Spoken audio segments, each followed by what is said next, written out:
Baik, Bapak Ibu jamaah rahimakumullah, kita masuk pada ayat yang ke-253.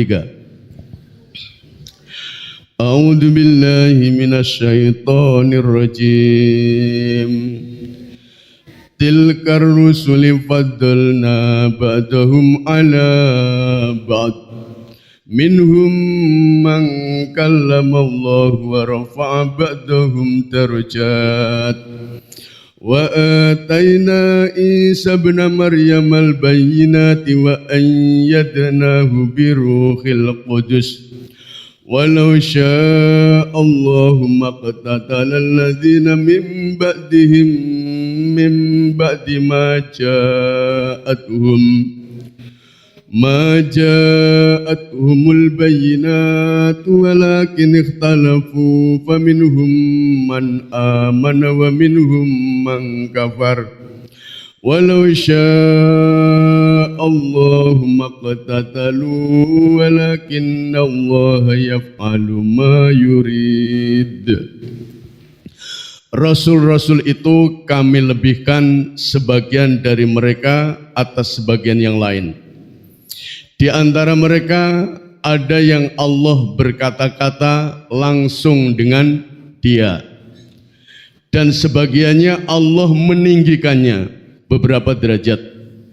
Dan kami berikan kepada Isa putra Maryam beberapa mukjizat, serta kami perkuat dia dengan Ruhul Kudus. Dan kalau Allah menghendaki, niscaya tidaklah berbunuh-bunuhan orang-orang yang datang sesudah rasul-rasul itu. Sesudah datang kepada mereka beberapa macam keterangan, akan tetapi mereka berselisih. Maka ada di antara mereka yang beriman, ada pula di antara mereka yang kafir. Seandainya Allah menghendaki, tidaklah mereka berbunuh-bunuhan, akan tetapi Allah berbuat apa yang dikehendakinya. Bapak Ibu jamaah rahimakumullah, ayat ini Allah Subhanahu wa taala membicarakan tentang kemuliaan, kelebihan, keistimewaan yang ada pada para rasul Allah Subhanahu wa taala. Dan Allah Subhanahu wa taala menjelaskan bahwasanya di antara rasul ini Allah berikan kelebihan di atas yang lainnya. Allah berikan lebih rasul satu dengan rasul-rasul yang lain. Dan ini merupakan hak Allah Subhanahu wa taala. Haknya Allah Subhanahu wa taala untuk memberikan kelebihan yang diberikan, yang dimiliki oleh para rasul Allah Subhanahu wa taala. Akan tetapi jamaah rahimakumullah, sekali lagi yang punya hak melebihkan seseorang itu hanya Allah Subhanahu wa taala.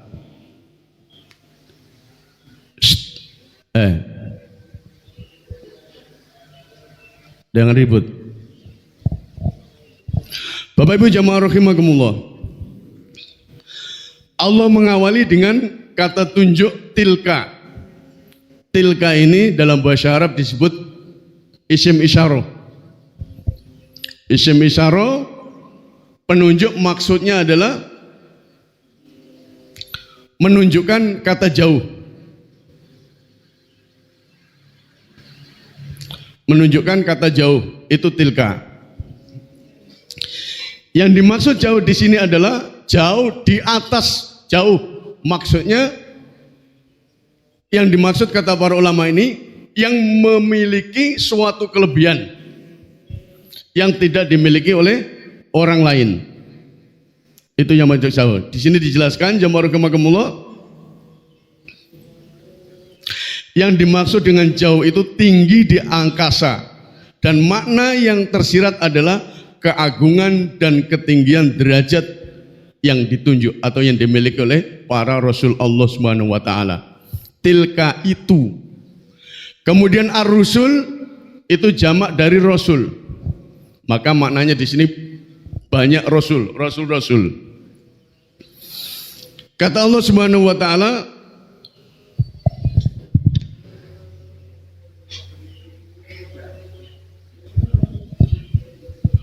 faddalna ba'dahum ala ba'din. Sebagian dari mereka, sebagian dari rasul-rasul Allah Subhanahu wa taala dilebihkan, mempunyai kelebihan ala ba'din, di atas sebagian yang lain. Maka saya katakan tadi di awal, yang mempunyai hak untuk melebih-lebihkan itu Allah Subhanahu wa taala.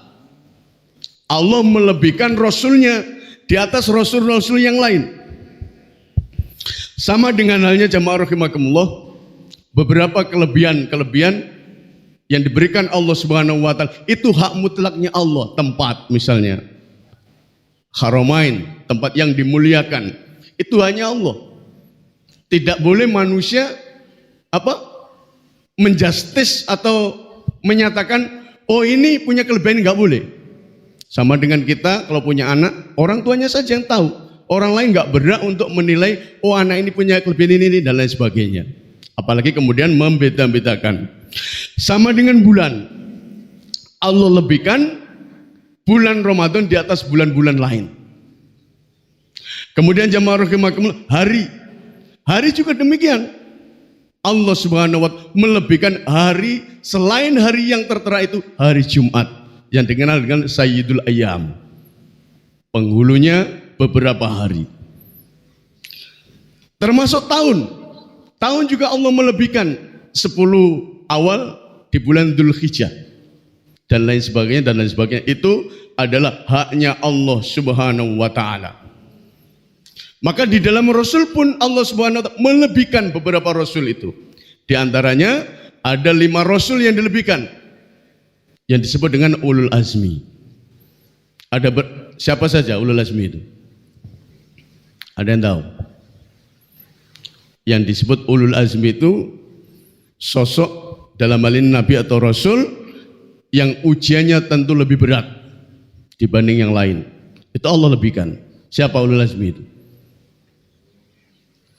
Rasulullah, Ibrahim, kemudian Musa, kemudian Nabi Nuh, kemudian Al-Masih Isa alaihissalam. 5 itu dilebihkan oleh Allah Subhanahu wa taala. Kemudian jamaah rahimakumullah, di antara 5 itu pun ada yang dilebihkan oleh Allah Subhanahu wa taala. Siapa itu? Nabi kita Rasulullah sallallahu alaihi wasallam. Dalilnya apa? Nabi Muhammad sallallahu alaihi wasallam di antaranya kelak beliau menempati suatu tempat di surga, tempat yang tertinggi hanya 1 orang. Apa nama tempat itu? Dalam surga yang tertinggi hanya 1 orang yang menempati. Itu Rasulullah SAW. Yang biasa kita dengar muadzin setelah selesai adzan. Wasilah. Jadi di surga itu ada tempat yang namanya al-wasilah, itu hanya 1 orang yang menempati, Rasulullah SAW. Maka kata Rasulullah SAW, apabila muadzin itu mengumandangkan adzan, tirukan adzan itu, kemudian setelah selesai adzan, berselawat kepada Rasulullah SAW, Allahumma sholli ala Muhammad wa ala Muhammad, Allahumma rabba hadhi da'watit tamah wassolatil qaimah ati Muhammadanil wasilata wal fadilah wa ba'athu maqamam mahmudanil ladzi wa'attah. Siapa yang menirukan muadzin kemudian berdoa kepada Allah itu, kelak dia berhak untuk mendapatkan syafaatnya. Allahumma rabbahadi, Allahumma ya Allah rabbaha, Rabb hadhi da'watit tamah, Rabb yang memiliki seruan yang utama, panggilan yang utama, da'watit tamah wassolatil qaim, dan solat itu ditegakkan. Ati Muhammadanil, ati Muhammad, berikanlah kepada Muhammad Rasulullah SAW, ati Muhammadanil al wasilah, wasilah wal fadilah, wasilah dan keutamaan. Bapak Ibu jamaah rahimakumullah, maka kalau adzan dikumandangkan jangan diem, tirukan adzan, jangan ngomong, bila perlu diam sesaat, tirukan apa yang dikumandangkan muadzin. Baru kita berdoa dan kita berhak mendapatkan syafaatnya Allah Subhanahu wa taala dan ada jaminan surga. Bapak Ibu jamaah rahimani wa rahimakumullah. Kemudian dalam suatu hadis dalilnya adalah Rasulullah mengatakan ana sayyidu waladi Adam yaumal qiyamah. Aku adalah pemimpin anak-anak Adam pada hari kiamat. Itu menunjukkan Rasulullah itu paling utama. Tapi ini haknya Allah Subhanahu wa taala. Kita tidak berhak menyatakan oh Rasul ini begini-begini, tidak berhak. Apalagi sampai mencela. Rasulmu itu lebih baik, Rasulku lebih baik. Di Bapak Ibu jamaah rahimakumullah. Kemudian diantaranya yang menjelaskan bahwasanya Rasulullah SAW adalah di atas yang lainnya, hadis yang mungkin kita sering dengar juga dari Jabir bin Abdullah radhiyallahu anhu. Allah berikan 5 keistimewaan kepada Rasulullah sallallahu alaihi wasallam yang tidak diberikan kepada nabi atau rasul yang lain. Di antaranya nusirtu birru'bi masiratan syahr.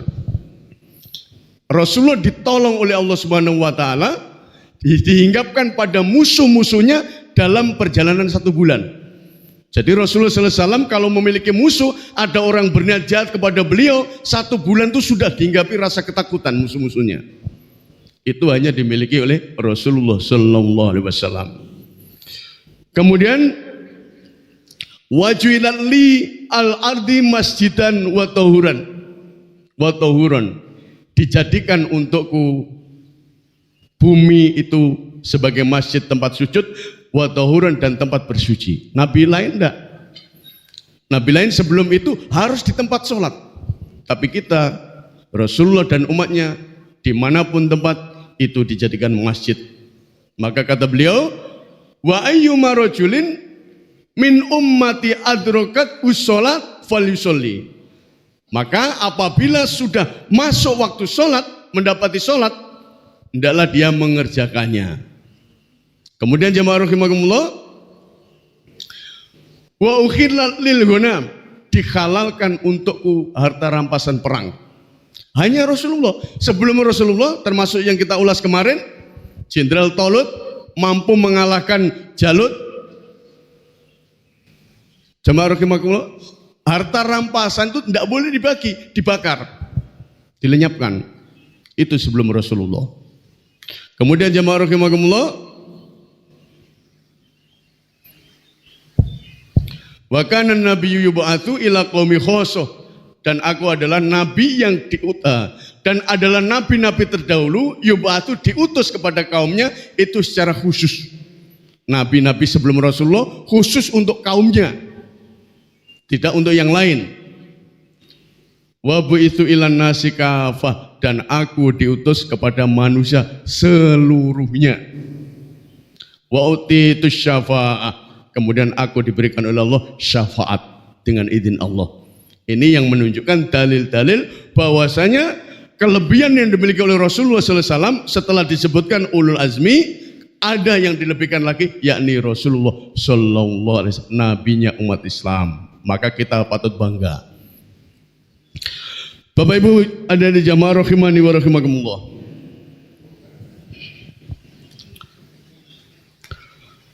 Maka di dalam tafsir disebutkan, ini saya nukilkan dari tafsir Ibnu Katsir, babnya tafdilu ba'dul anbiya ala ba'din, yakni kelebihan sebagian para nabi di atas yang lainnya. Kata beliau jamaah rahimakumullah, yukhbiru ta'ala annahu faddala ba'dur rusul ala ba'din. Allah Subhanahu wa taala mengkhabarkan dia mengutamakan sebagian rasul-rasul atas sebagian yang lain. Jadi Allah sekali lagi yang punya hak mengutamakan, melebihkan rasul satu, nabi satu dengan rasul-rasul atau nabi-nabi yang lain. Maka di sini dijelaskan di antara dalam surat Al-Isra, Allah mengatakan wa rabbuka a'lamu biman fis samawati wal ard, dan Rabbmu, Tuhanmu lebih mengetahui terhadap siapa penghuni langit dan bumi. Itu Allah lebih tahu. Kemudian Allah menyatakan walaqad faddalna ba'dun nabiyyin, dan sungguh kami Allah telah melebihkan sebagian para nabi atas yang lainnya. Jadi memang memiliki kelebihan. Wa ataina Dawuda zabura, dan kami Allah telah memberikan Nabiullah Dawud zabur, kitab zabur. Di antara kelebihan yang diberikan oleh Allah Subhanahu wa taala kepada para nabi. Bapak Ibu jamaah rahimani wa rahimakumullah. Setelah Allah Subhanahu wa taala menjelaskan secara umum kelebihan yang dimiliki para rasul Allah Subhanahu wa taala, kemudian Allah merinci menjelaskan secara khusus di antara nabi-nabi atau rasul-rasul Allah Subhanahu wa taala. Minhum, di antara mereka, mangkallamullah. Allahnya di depan berarti yang ngajak bicara itu Allah. Di antara mereka ada yang diajak berbicara oleh Allah secara langsung. Dan para nabi rasul itu ada yang Allah ajak bicara langsung. Pernah nggak kita berbicara sama Allah berkata-kata? Pernah. Pernah Pak? Dalam sholat. Kita dalam sholat itu berbicara sama Allah, berkata-kata sama Allah, bahkan berdialog dengan Allah. Kalau kita menghayati sholat kita, alhamdulillahirabbil alamin, segala puji bagi Allah Rabb semesta alam, hamidani abdi, Allah jawab. Itu kalau kita konsentrasi. Kalau kita Allahu Akbar Fatihahnya ingat istri, ingat dompet yang hilang, ya enggak dialog sama Allah. Maka sholat itu termasuk mi'rajnya orang mukmin, mi'rajul mukmin, menghadap kepada Allah Subhanahu wa taala dan berdialog. Bedanya kita tidak langsung berbicara, berkata-kata dengan Allah Subhanahu wa taala. Tapi di sini minhum, di antara mereka, mangkallamullah, ada orang yang telah berbicara. Siapa yang berbicara? Allah. Di tafsir dijelaskan di antaranya adalah Nabi Musa. Nabi Musa waktu di Bukit Tursina, dia berbicara dengan Allah dengan kata-kata. Ini dijelaskan di Barakallahu. Walamma jaa Musa limiqatina wa kallamahu rabbuh. Dan ketika Musa datang untuk bermunajat pada waktu yang telah kami tentukan, dan Allah telah berfirman langsung kepada Musa. Nah, saya baca ayatnya. Kemudian Musa berkata, ya Tuhanku, tampakkanlah dirimu kepadaku agar aku dapat melihat engkau. Musa pengen melihat Rabb-nya, pengen melihat langsung. Maka di sini taroni itu ru'ya, melihat.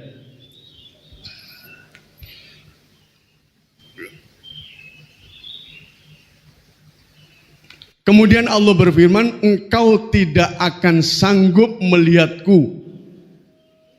Qala lantaroni walakinindur ilal jabali fa in istaqarra makanahu fasawfa taroni.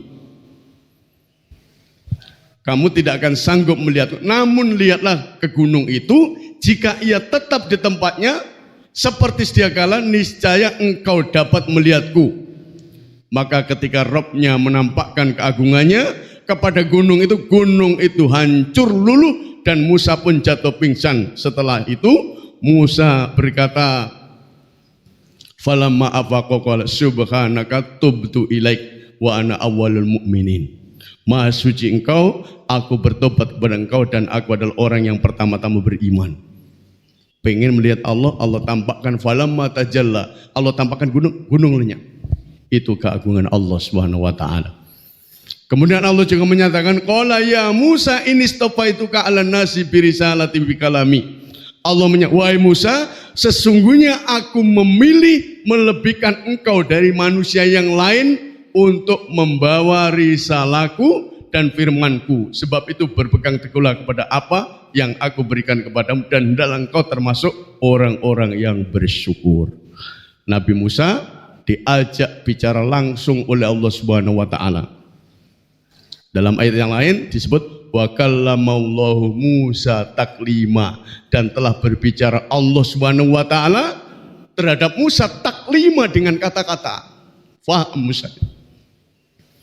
Nah, ini kalau ayat ini banyak disalahgunakan orang.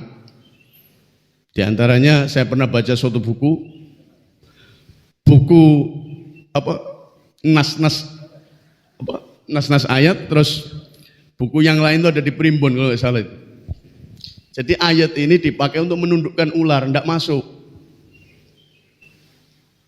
Tidak ada asbabun nuzulnya itu. Jadi kalau kita mau nangkap ular, wa kallamallahu Musa taklima, tunduk ular. Kalau kobra dipatok betul. Itu banyak disalahgunakan oleh orang-orang sekarang. Tapi karena yakinnya benar, saking yakinnya kata guru itu, pakai itu, baca itu, tidak digigit, tunduk ular. Setelah percaya, oh berarti benar, masuk setan. Jadi Musa termasuk orang yang diajak bicara oleh Allah Subhanahu wa taala dengan langsung perkataan. Kemudian termasuk Rasulullah sallallahu alaihi wasallam, jemaah rahimakumullah. Rasulullah sallallahu alaihi wasallam, bahkan malaikat Jibril ketika Isra Mi'raj beliau tidak mampu menembus Sidratul Muntaha, tidak ikut hadir menyertai, hanya Nabi sallallahu alaihi wasallam. Namun yang menarik, dialog antara Nabi sallallahu alaihi wasallam dengan Allah di Sidratul Muntaha itu sendiri tidak terjadi kecuali atas saran dan ide dari Nabi Musa. Jadi begitu Rasulullah Mi'raj, mati kan? Beliau langsung berdialog dengan Allah Subhanahu wa taala. Dalam suatu hadis, jamaah rahimakumullah, lalu aku turun dan berjumpa Nabi Musa. Setelah Mi'raj dari langit Sidratul Muntaha,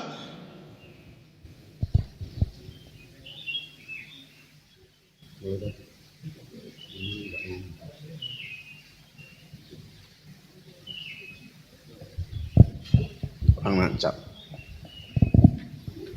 Bapak Ibu jamaah rahimakumullah, aku turun dan berjumpa Nabi Musa alaihissalam dan bertanya, apakah yang telah difardukan oleh Rabbmu kepada umatmu? Aku menjawab, sholat 50 waktu. Nabi Musa menyarankan, kembalilah kepada Tuhanmu, mintalah pengurangan beban sebab umatmu tidak akan mampu melaksanakannya. Aku sudah pernah mencoba Bani Israel dan menguji mereka. Maka kemudian farajatu ila rabbi faqultu, Nabi bersabda, aku pun kembali kepada Rabbku sambil memohon, wahai Tuhanku, berilah pengurangan beban kepada umatku. Lalu Allah Subhanahu wa taala mengurangi 5 waktu sholat untukku. Lalu aku kembali kepada Nabi Musa sambil mengatakan, Allah telah mengurangkan 5 waktu sholat dariku. Jadi pada finishnya sholat 5 waktu dari 50 waktu. Yang 5 waktu saja banyak keteteran. Nah, Nabi Musa tahu karena sudah pernah dicoba di Bani Israel. Tidak akan kuat umatmu. Umat Rasulullah lebih lemah dari umat Bani Israel secara fisik. 5 waktu saja Bapak Ibu jamaah rahimakumullah terkadang kita tinggalkan. Padahal sholat 10 menit paling-paling. Ini dialognya Rasulullah SAW, jamaah rahimakumullah. Walaqad ra'ahu nazlatun ukhra inda sidratil muntaha, dan sesungguhnya Rasulullah telah melihat Jibril itu dalam rupa yang pada waktu yang lain di Sidratil Muntaha.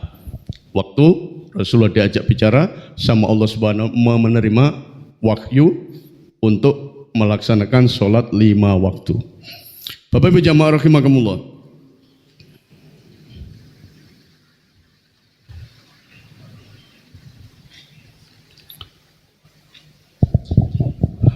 Kemudian ada suatu hadis sahih. Ini dijelaskan ada Kami ambil dari tafsir Ibnu Katsir yang seolah-olah bertentangan dengan apa yang kita sampaikan, bahwa di antara Rasul itu memiliki kelebihan satu sama lain. Kemudian nanti dijelaskan oleh para ulama apa yang dimaksud dengan kelebihan itu. Seorang lelaki dari kalangan kaum muslim bertengkar dengan seorang lelaki Yahudi. Lelaki Yahudi itu berkata dalam sumpah yang diucapkan, tidak, demi Tuhan yang telah memilih Musa atas semua manusia. Jadi ketika orang Yahudi mengatakan demi Allah Musa telah dipilih, artinya dia mengatakan Musa itu memiliki kelebihan yang luar biasa.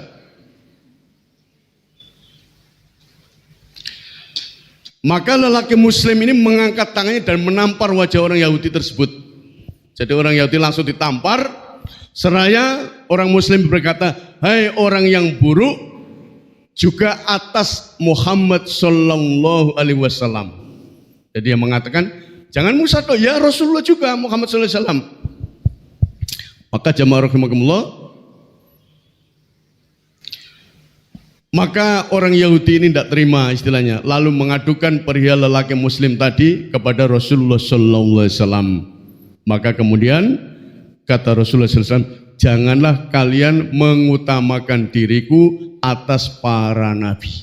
Itu kata Rasulullah sallallahu alaihi wasallam. La tafaddalu ni al-anbiya fa innan nasa yus'aquna yaumal qiyamah. Karena sesungguhnya manusia itu semuanya mati di hari kiamat nanti. Kemudian fa'akuna awala mayyamiku, maka aku adalah orang-orang yang mula-mula dibangunkan. Begitu Rasul dibangunkan dari kematiannya, ternyata beliau menjumpai Musa itu sedang memeluk tiang arsy. Aku tidak mengetahui apakah dia terbangun sebelumku ataukah dia telah memperoleh balasannya dengan kematian sa'iqah ketika di Bukit Tur.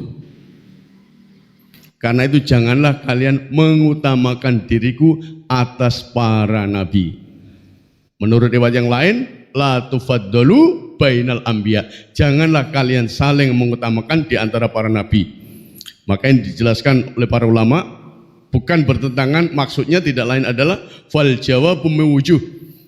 Maka jawaban terhadap hadis ini adalah ahaduha, yang pertama, anna hadza kana qabla ayyalam bit tafdili wa fi hadzal nadhar.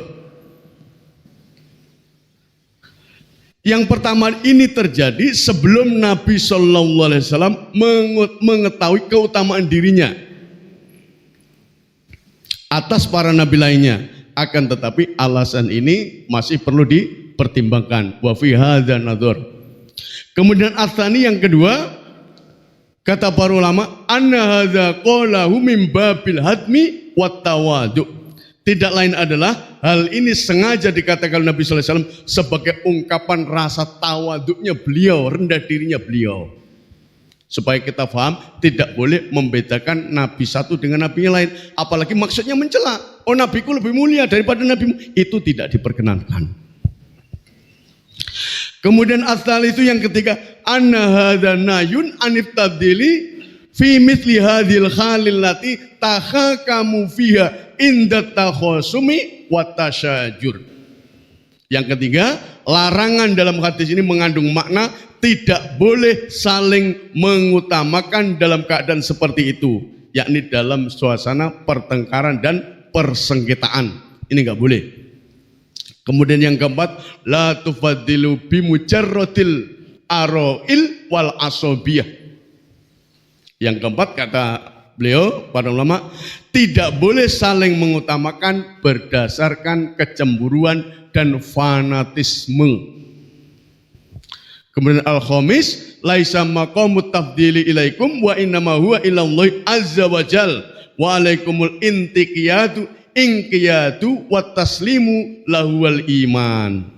Manusia tidak berhak saling mengutamakan di antara para nabi, melainkan hal tersebut hanyalah hak Allah Subhanahu wa taala semata. Manusia yang diharuskan tunduk, berserah diri dan beriman kepadanya. Ini Allah yang menunjukkan, bukan berarti kita membeda-bedakan, nggak boleh. Ya, hak sepenuhnya Allah Subhanahu wa taala. Bapak Ibu jamaah rahimani wa rahimakumullah. Ini bisa kita dapatkan dalam tafsir Ibnu Katsir, tafsir Al-Qur'anil Azim. Kemudian setelah Allah menjelaskan kekhususan, kelebihan secara umum, kemudian ditunjukkan beberapa hal. Lalu diantaranya setelah menyebutkan orang yang langsung diajak bicara sama Allah, Musa, kemudian Allah wa ayyadnahu biruhil qudus, dan kami kuatkan Ruhul Kudus, maksudnya malaikat Jibril. Di dalam ayat Al-Quran ada yang dijelaskan Ruhul Kudus itu ilmu. Wa ataina Isa bin Maryam al-bayyinati wa ayyadnahu biruhil Kudus. Kemudian Allah juga memberikan Isa bin Maryam, di situ ada ibna. Kalau pakai alif itu berarti nasabnya tidak sebagaimana mestinya. Misalnya si A anaknya si B, si A ibnu B, nggak boleh dalam bahasa Arab, pakai alif nggak boleh, harus A bin. Tapi karena tidak semestinya, Al-Masih ini tidak memiliki bapak, nasabnya pada Maryam wanita yang suci, maka pakai alif ibna khusus. Wa ataina, dan kami berikan Isa terhadap Isa bin Maryam, anak laki-lakinya Maryam, al-bayyinat, mukjizat, dan kami kuatkan kokohkan dia dengan Ruhul Kudus.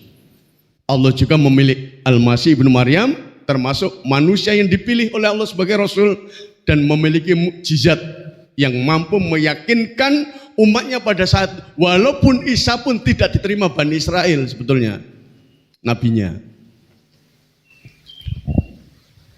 Maka mukjizat Nabi Isa diantaranya jamaah rahimakumullah, perlu kita tahu, itu qala Allah ya Isa bin Maryam. Ingatlah ketika Allah mengatakan, hai Al-Masih putra Maryam, ingatlah nikmatku kepadamu dan kepada ibumu di waktu aku menguatkanmu dengan Ruhul Kudus. Al-Masih ini jamaah mukjizatnya diantaranya adalah bisa berbicara dengan manusia di waktu masih dalam buayan, masih kecil sudah bisa berbicara. Itu Nabi Isa. Di Ali Imran itu apa? Luas dijelaskan itu. Mulai kelahirannya. Jadi Nabi Isa ini bisa berbicara sewaktu masih dalam buayan dan sesudah dewasa. Kemudian Allah mengajarkan menulis hikmah Taurat dan Injil. Dan ingatlah di waktu kamu membentuk dari tanah suatu bentuk yang berupa burung dengan izinku. Tanah kalau dipegang Al-Masih dibentuk burung, bisa bernafas menjadi burung betulan. Kalau sekarang, wah, cucak rawa itu mungkin yang dibikin yang harganya mahal. Bapak Ibu jamaah rahimakumullah, kemudian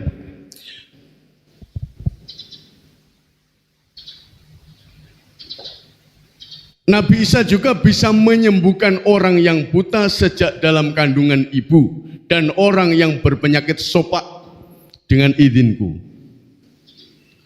Kemudian dan ingatlah di waktu kamu mengeluarkan orang mati dari kubur menjadi hidup dengan izinku.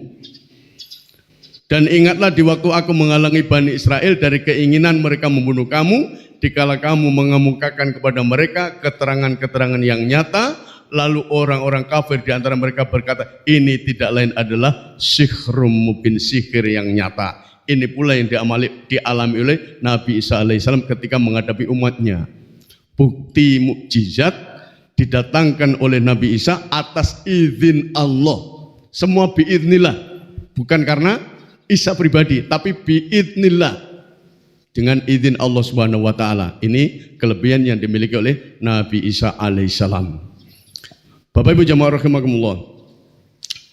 Kemudian Allah Subhanahu wa taala menyatakan, walau sya'allahu maqtatalal ladzina min ba'din. Dan kalau Allah menghendaki, maqtatalal ladzina min ba'dihim, tidaklah mereka berbunuh-bunuhan saling berperang satu sama lain orang sesudah mereka. Maksudnya sesudah para rasul Allah Subhanahu wa taala itu sepeninggal beliau-beliau, orang itu tidak akan saling berbunuh-bunuhan, saling berperang kalau Allah menghendaki. Apa maknanya jamaah rahimakumullah? Jika Allah menghendaki, kemudian diteruskan di sini, mimba'di maja'at umul bayinat. Artinya sebelum pada waktu zaman kenabian itu tidak ada pertikaian-pertikaian, ikhtilaf yang luar biasa bisa diselesaikan.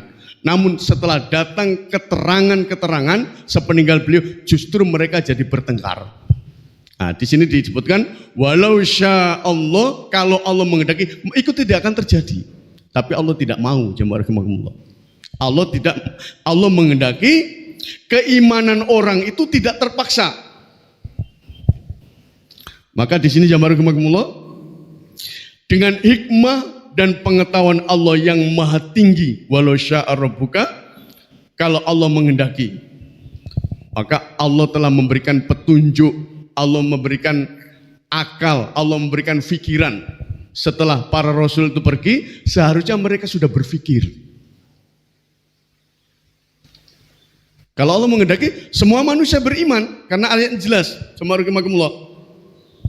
Ayatnya itu jelas. Dalam surat Yunus itu, walau sya'a rabbuka la'amana man fil ardi kulluhum jami'a.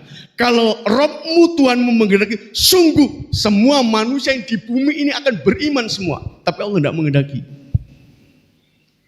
Tapi Allah berikan kebebasan, Allah berikan berpikir. Wa qulil haqqu mir rabbik, katakanlah kebenaran itu dari Tuhanmu. Faman sya'a falyu'min wa man sya'a falyakfur. Maka kamu mau kafir silakan, mau beriman silakan. Allah berikan petunjuk. Rasul telah memberikan petunjuk, justru pertikaian ini setelah datang petunjuk. Sebelumnya tidak ada pertikaian itu. Bahkan saling berbunuh-bunuh. Sehingga jamaah rahimakumullah, kurun berjalan, Yahudi terpecah-pecah menjadi 71 golongan, Nasrani 72 golongan, umat Islam terpecah menjadi 73 golongan. Ada yang karena fanatisme saling mengkafirkan satu sama lain. Padahal petunjuk sudah datang. Bukan berarti mereka nggak mengerti kebenaran. Fir'aun itu tahu benar yang dibawa Musa, tapi karena kedengkian, kesombongannya tidak mau beriman. Maka sepeninggal Rasul-Rasul Allah, semuanya sudah jelas. Maka di sini jamaah rahimakumullah, maja'at umul bayinat walakin ikhtalaf, tetapi mereka tetap berselisih. Faminhum man amana wa minhum man kafar. Maka di antara mereka ada yang beriman, di antara mereka ada yang kufur. Allah mengulangi lagi, walau sya'allahu maqtatalu walakin Allah yaf'alu ma yurid. Dan kalau Allah menghendaki, tidak akan terjadi saling berperang, saling membunuh dan lain sebagainya. Maka Bapak Ibu jamaah rahimakumullah, inilah yang terjadi sepeninggal para rasul Allah Subhanahu wa taala. Kita manusia tidak dipaksa, tapi Allah berikan petunjuk, Allah berikan akal, Allah berikan pikiran, Allah berikan perasaan, diberikan kebebasan. Monggo beriman, monggo kafir silakan. Kalau beriman semua, tidak ada jihad, tidak ada amal-amal lain, semua tunduk pasrah kalau beriman semua. Maka tidak Allah jadikan, tapi kita diberikan akal, suruh berpikir, suruh memilih. Maka ada la ikraha fiddin, tidak ada paksaan dalam agama. Bapak Ibu jamaah rahimakumullah. Kemudian walakin Allah yaf'alu ma yurid, tetapi Allah ma yurid, berkehendak, menghendaki apa yang diinginkannya. Tentu Allah lebih tahu dengan pengetahuan dan hikmah yang dimiliki Allah Subhanahu wa taala yang maha tinggi. Bapak Ibu jamaah rahimani wa rahimakumullah. Saya lanjutkan sedikit. Setelah itu besok kita masuk ayat kursi.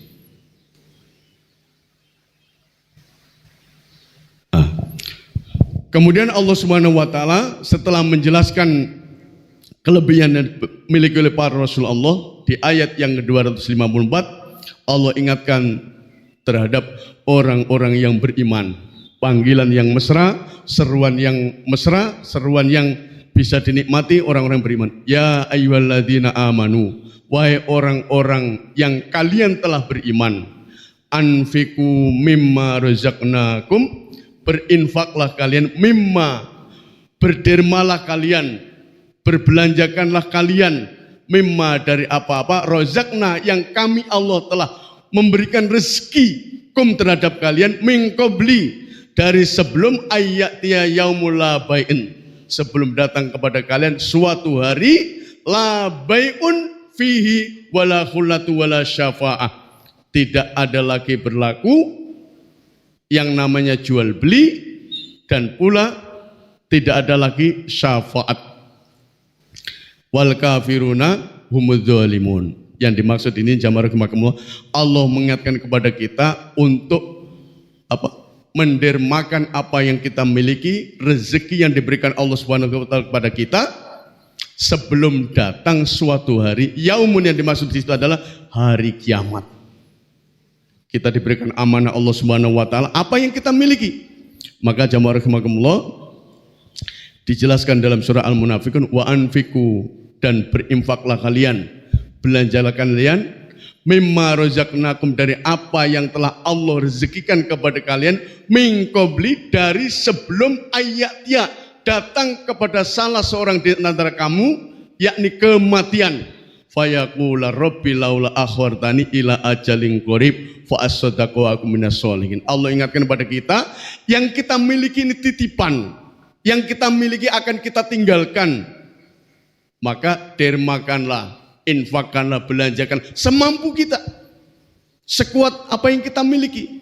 Maka Allah ingatkan, jangan sampai begitu datang pada hari kiamat, di sini dilukikan begitu datang salah seorang di antara kalian kematian, kemudian mengatakan, Rabbi ya Tuhanku, laula akhortani ila ajalin qarib. Kalau sekiranya engkau menangguhkan umurku ila terhadap ajal ketentuan dekat, tapi enggak bisa. Orang sudah sekarat, orang sudah mati, enggak bisa lagi. Saat atau waliyastaqim, sesaat pun dia minta maju, dia minta mundur, enggak bisa. Jangan sampai menyesal begitu di akhirat melihat luar biasanya sedekah itu, jamaah rahimakumullah, nilainya di hadapan Allah Subhanahu wa taala. Maka ada istilah sedekah itu kalau dilakukan ini mengalir sampai ke kubur kita. 3 hal, di antaranya adalah sedekah jariah. Kemudian jamaah rahimakumullah, fa as-sadaqu wa akum minas sholihin.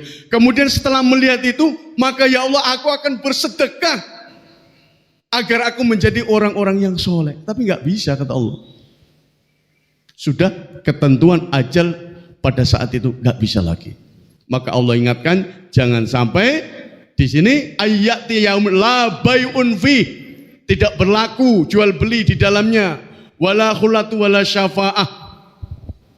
Syafaat juga tidak ada pertolongan dan maka jamaah rahimakumullah, yang terakhir untuk menjelaskan ayat ini, Allah Subhanahu wa taala mengingatkan, maka pada hari ini tidak akan diterima tebusan dari kamu maupun dari orang-orang kafir. Tempat kamu di neraka itulah tempat berlindungmu, dan itulah seburuk-buruk tempat kembali. Kemudian dalam surat Al-Hadid, dan sekiranya orang-orang yang zalim mempunyai segala apa yang ada di bumi dan ditambah lagi banyak itu, niscaya mereka akan menebus dirinya dengan itu dari adab yang buruk. Tapi enggak bisa pada hari kiamat. Dan jelaslah bagi mereka adab dari Allah yang dahulu tidak pernah mereka perkirakan. Kemudian orang-orang kafir, jamaah rahimakumullah, sekiranya mereka mempunyai apa yang di bumi seluruhnya dan mempunyai yang sebanyak itu untuk menebus dirinya mereka dengan itu dari azab hari kiamat, niscaya tebusan itu tidak akan diterima dari mereka dan mereka beroleh azab yang pedih. Dapat disimpulkan ayat ini mengingatkan kepada kita, jangan kita terlambat untuk beramal, jangan kita terlambat untuk bersedekah. Maksudnya kalau sudah kita tidak melakukan itu, menginfakkan harta kita, di akhirat sudah nggak laku semua. Nasab juga tidak laku, hanya masing-masing. Yauma la yanfa'u malun wala banun illa man atallahu biqalbin salim. Pada hari ini tidak bermanfaat malun harta wala banun anak kecuali hati yang bersih. Bapak Ibu jamaah rahimakumullah, Demikian yang bisa Anda sampaikan pada pagi hari ini. Insya Allah akad yang akan datang, kalau kita diberikan umur oleh Allah Subhanahu wa taala, kita akan membahas Al-Baqarah ayat 255 yang dikenal dengan ayat kursi. Wahdina ila siratal mustaqim, subhanakallahumma bihamdika, asyhadu an la ilaha illa anta, astaghfiruka wa atubu ilaik. Wassalamualaikum warahmatullahi wabarakatuh.